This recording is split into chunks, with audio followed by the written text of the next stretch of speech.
She said, "My brother is moving in that day, permanently, and that I'd be paying for everything. If I didn't like it, I should move out." I replied, "Understood." Then I packed my things, canceled the lease, and left. The panic came quickly. My name is Daniel. I am 33 years old, and I work as a systems analyst for a healthcare software company. I live in a large metro area, keep a steady schedule, and prefer quiet routines over chaos. I split my time between work, the gym, and evenings at home.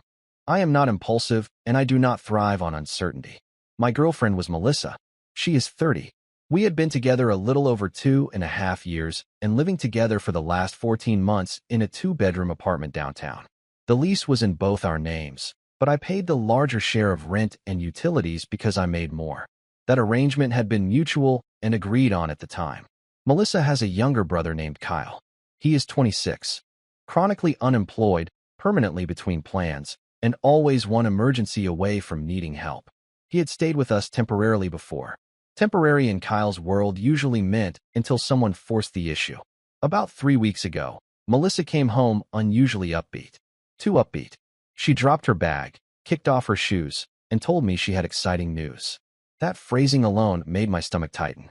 She said her brother was moving in. Not for a few weeks. Not until he got back on his feet. Permanently. She said it casually, like she was telling me we were out of coffee. Then she added that since I already covered most of the bills, it would make sense for me to handle the extra costs too. Food, utilities, internet. She said Kyle was family and needed support, and that I should be happy to help. I asked when this had been discussed. She said it did not need discussion. I told her I was not comfortable with that arrangement. I said we needed to talk about boundaries, finances, and timelines. That was when her tone shifted. She said if I did not like it, I could move out. No hesitation. No negotiation. Just a challenge. I looked at her for a long moment and realized she was not bluffing. She expected me to cave. I told her one word. Understood. She laughed like she had won. She had no idea what was about to happen. I did not argue after that. I did not raise my voice or list reasons or try to reason her out of it. When someone gives you an ultimatum that cleanly, the only honest response is to accept it at face value. I went into the bedroom and closed the door. Not dramatically, just quietly. I sat on the edge of the bed and thought through logistics instead of emotions. That has always been my default. Once you strip feelings out, decisions get very simple. The lease was month to month. That detail mattered more than anything else. We had chosen that because Melissa liked flexibility. She said it made her feel less trapped. At the time, I agreed. I made a note of it and pulled up the lease agreement on my phone just to confirm the notice period. 30 days. I opened my laptop and started making a checklist. Cancel internet. Transfer my portion of utilities. Change my direct deposit address. Look at storage options in case I needed them temporarily. I was calm in a way that probably would have scared her if she had seen it. An hour later, she knocked and came in without waiting for an answer. She asked if I was done sulking. She said Kyle would be here in 2 weeks and that I needed to adjust my attitude. She added that once he moved in, the second bedroom would be his, so I should clear my office stuff out anyway. I looked at her and said I had already given notice. She blinked. Asked notice for what? I told her the apartment. I told her I would be out before Kyle arrived. I told her she could keep the place if she wanted, but I would no longer be on the lease or paying any bills. That is when her confidence cracked for the first time. She said I could not just do that. She said we lived together. She said couples work things out. She said I was being dramatic over family helping family. I reminded her that she told me to move out if I did not like it. I told her I took her seriously. She said that was not what she meant. That sentence came a little too late. Because the moment she made my housing conditional on obedience, the relationship changed shape permanently, and she was just starting to realize it. The next few days were surreal in the calmest way possible. Melissa acted like nothing had changed. She talked about paint colors Kyle might like. She complained about how cramped the apartment would feel with 3 people, but followed it up by saying sacrifices were part of adulthood. She asked me to help move some of Kyle's things later that week. I did not engage. I had already scheduled the lease termination with the property manager. I sent the written notice the same night she gave me the ultimatum. I confirmed in writing that I would be vacating at the end of the notice period and removing my name entirely. No drama. No warnings to her. Just procedure. When the confirmation email came back, I forwarded it to my personal account and archived it. Melissa noticed the boxes first. I started packing methodically. Clothes first. Then my desk setup. then the kitchen items I had paid for. I did not take shared things unless I could prove they were mine. I labeled everything and stacked it neatly in the corner of the bedroom. She asked what I was doing like she genuinely did not know. I told her I was preparing to move out. She laughed and said I was being petty and trying to scare her. She said I always needed time to cool off and that I would change my mind. She reminded me that Kyle had nowhere else to go and said it would be heartless to abandon them over money. That framing was intentional. I told her this was not about money. It was about being told how my home would function and how my income would be spent without my consent. I told her I did not live in situations where my presence was conditional. She rolled her eyes and said I was overthinking it. She said I should just accept it like a supportive partner would. That night, she sent Kyle our address and told him to start moving his things in early if he wanted. That was the moment I realized she genuinely believed I was bluffing. So I booked the movers, paid the deposit, scheduled the date, and stopped discussing it entirely. The day the first utility transfer email hit her inbox was the day the panic finally started to surface. The panic did not arrive all at once. It leaked in through small cracks. First, Melissa asked if I was really serious about removing my name from the lease. I said yes. Then she asked if I had talked to the landlord yet. I said it was already handled.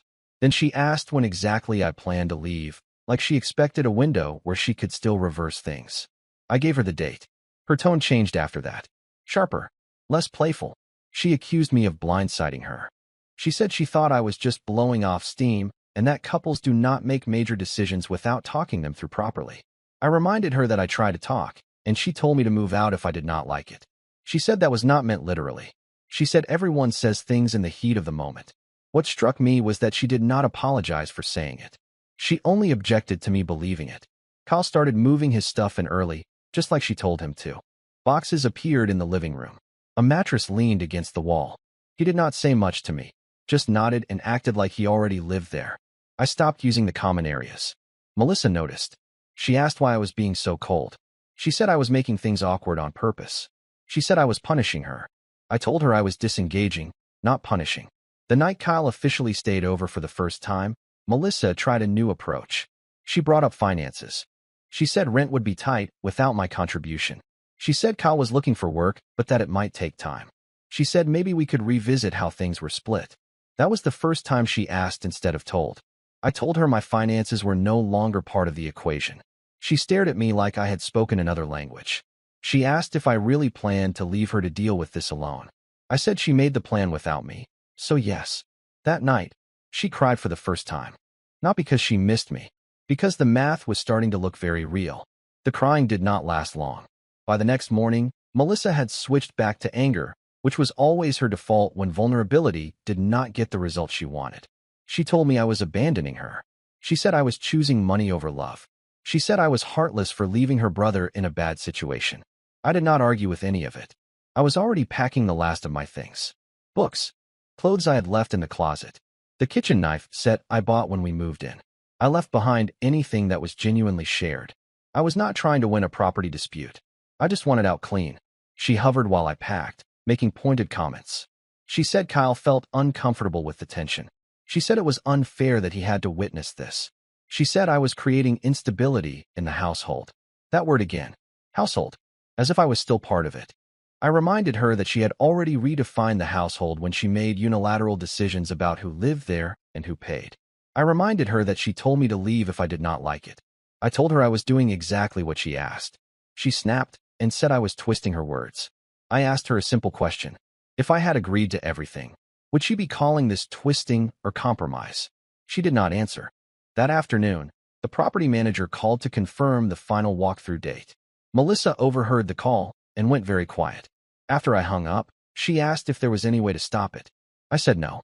That was the first time she looked scared. Kyle, meanwhile, had started treating the apartment like his. He left dishes in the sink, took over the couch, asked Melissa what was for dinner like it was a given she would cook. I watched her absorb it in real time. The support she thought she was providing was already becoming obligation. That night, she tried one last tactic. She told me we could talk about boundaries again. She said maybe Kyle could contribute later. She said maybe this did not have to end the relationship. I told her it already had. Because once someone tells you your home is conditional, there is no version of going back that feels safe. The movers were scheduled for the following week. and the panic was just getting started. The movers arrived on a Tuesday morning. Melissa thought that was still a bluff too. She did not believe anything was real until strangers showed up and started disassembling furniture. The moment the first box was loaded onto the dolly, her tone changed completely. She asked if we could talk privately. I stepped into the bedroom with her and closed the door. She immediately softened her voice and said this was all getting out of hand. She said she never expected me to actually leave. She said she thought I loved her enough to adjust. I told her that love does not mean surrendering agency. I told her that I do not stay in places where my housing and finances are treated like leverage. She said I was making a huge mistake. She said relationships require sacrifice. She said she would never have done this to me. That last part was not true, and we both knew it. Then she pivoted. She said Kyle could move out later. She said maybe he could stay with a friend instead. She said maybe we could pause everything and reset. I asked her why those options only appeared once I was leaving. She did not have an answer. When I walked back into the living room, Kyle was sitting on the couch scrolling on his phone while the movers worked around him. He did not acknowledge me. He did not help. He did not offer to move out of the way. That image told me everything I needed to know about how this arrangement would have gone. As the last of my things were loaded, Melissa followed me outside. She asked where I was going. She asked if I was really ending everything over this. She said she could not believe I would just walk away. I told her I was not walking away. I was leaving exactly when she told me to. When I got into my car, my phone buzzed immediately. A message from her saying she did not think I would actually do it. That sentence stayed with me, because it explained the entire situation. She did not think my boundaries were real. She thought they were decorative. By the time I drove away, the panic had fully set in. The first night after I left, my phone did not stop buzzing. At first it was anger again. Long texts about betrayal. About how I embarrassed her in front of Kyle. About how real partners do not abandon each other when things get hard. She accused me of ruining her plans and making her look irresponsible. Then the tone shifted. She asked practical questions she should have asked weeks earlier. When the rent was due. If I had already transferred utilities. If I was really off the lease, or if that was reversible. She asked if I could still cover my share for one more month until Kyle figured something out. That was the panic talking. I replied once. I told her my obligations ended the day I moved out, and that the lease cancellation was final.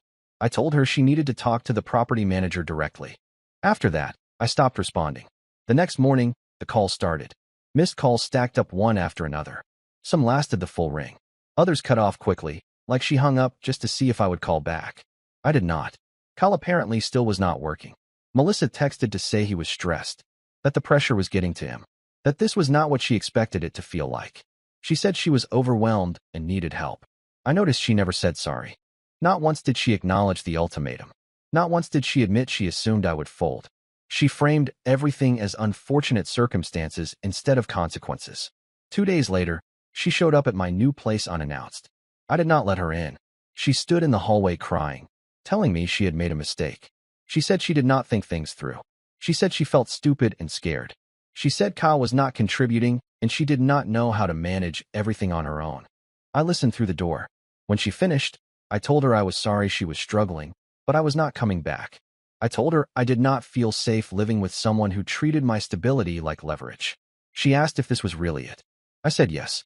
She slid down the wall and cried harder. That sound followed me for the rest of the night. But it did not change my mind. Because panic does not undo disrespect. And fear does not equal accountability. Over the next week, the situation unraveled fast. Melissa started texting less emotionally and more desperately. She sent screenshots of bills, rent reminders, utility balances. She said the apartment suddenly felt too big and too quiet. She said Kyle was sleeping all day and staying up all night. She said he promised to look for work, but somehow never left the couch. She told me she felt trapped. That word landed differently this time. This was the same apartment she said I could leave if I did not like her rules. The same flexibility she loved when she thought I would absorb the consequences. Now it was closing in on her. She asked if I could at least come talk to Kyle. She said he respected me more. She said maybe I could motivate him. That request stunned me. I reminded her that I was never his parent, his provider, or his buffer. I told her she chose this arrangement, and I respected her choice by removing myself from it. She said she felt abandoned. I said she felt consequences. Around that time, I found out through a mutual friend that Kyle had already told people the apartment was basically his now, that he planned to stay long-term. that Melissa had agreed to support him until he figured things out. I thought back to the night she laughed when I said understood. She had mistaken compliance for weakness. The property manager called me to confirm the final paperwork was complete. My name was officially off everything. I forwarded the confirmation to my email and archived it without a second thought. That night, Melissa called again. Her voice was different. Flat. Tired. She said she did not recognize her life anymore. She said everything felt out of control. I told her that control was never something you get by issuing ultimatums. It is something you maintain by respecting the people who help hold things together. She asked if I still loved her.